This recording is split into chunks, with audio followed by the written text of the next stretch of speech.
a case proving how stubborn fishermen can be. The Royal Navy discovered this to their cost when they lost one of their remote-operated vehicles, ROVs, in the 1990s. The little submarine was found bobbing about, and a local fisherman claimed it under salvage rights.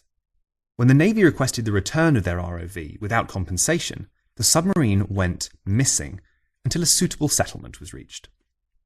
Visitors may notice a water well tucked away by a stone staircase in a corner by St. George's Square.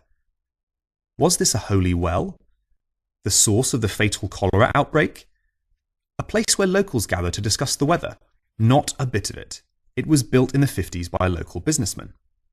Ever looking for a way to make some more money, he touted it as a wishing well for the tourists to throw their pennies in. Protected by a metal grate and lock, this enterprising businessman thought he was onto a good thing. However, he hadn't counted on the even more enterprising village children. One of the locals told me how, as a boy, he and his mates would go down to the harbour to catch fish to sell. If they came back empty-handed, they slipped their small, bony arms through the grill and helped themselves to whatever pennies they could grab. Some children tickle trout. Meva children tickle pennies. Tizzer's pigs. Now here's a tale that should be told over a pint. Old Man Behenna liked to sit in the local pub in the 50s, and for £1 a pint, would tell tales to the visitors, or as they were affectionately known, the Red Lips, on account of the lipstick the ladies wore.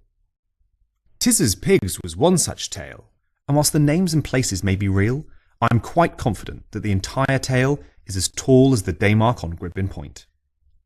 The story starts with our narrator, on his way down to the sea with his mates to go pull in his fishing nets, with hopes of a large catch that he can sell. It was early in the morning, and we came down to Charlestown, and there were no nets. All the nets were gone. My lord, he says to me, this is some job. Then he says, here, what's that thrashing out there? Oh my, that's the nets, and that's a great deal of fish. So I rows with Roger towards it to see what is. But when we get there, what do we see in our fishing nets but 70 great pigs? Tizzer's pigs from down Penchuan have come out and weighed anchor.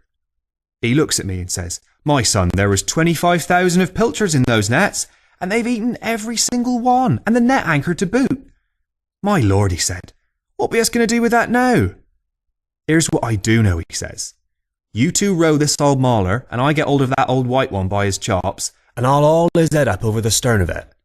And he said all the others will follow us in. Now, you have to be able to picture this. We have 3 men in a rowing boat, probably around 16 foot long. They're out at sea and surrounded by a shoal of swimming pigs that have eaten the entire catch of pilchards. One of the men is leaning out of the boat and is hauling in the largest pig, no doubt as big as himself and twice as fat. As he hangs on to the pig, the other 2 row back to shore and the shoal of pigs follow their leader. Now boys, I says, once we get back to Penchuan, on no account must they touch the bottom. If they could have walked out, the fishermen wouldn't be able to get compensation. Now you keep 'em here whilst I go up and see old Tizzer and settle up. Now Tizzer's wife comes down to the beach and says, my husband's in an awful way. He been out all night, he lost 70 pigs. My lord, says Jack, we've been out and hauled our nets and we found a haul of pigs, not fish. So her husband comes down the field and he said, that's a fine job, you got my great pigs. That we did. We went out and got them up, but we got this great one by his chops, and we knowed the others would follow us, but that a fine job they've done on our net. Every bit of our savings is now in those old pigs. And Mr. Tizzer said to me, how many of ye be on the boat, my son? Oh, he said, 3 of us. Well, he said, you'd better have a drink, and he gave us 6pence. Jack said, my son, what are we going to buy with that 6pence?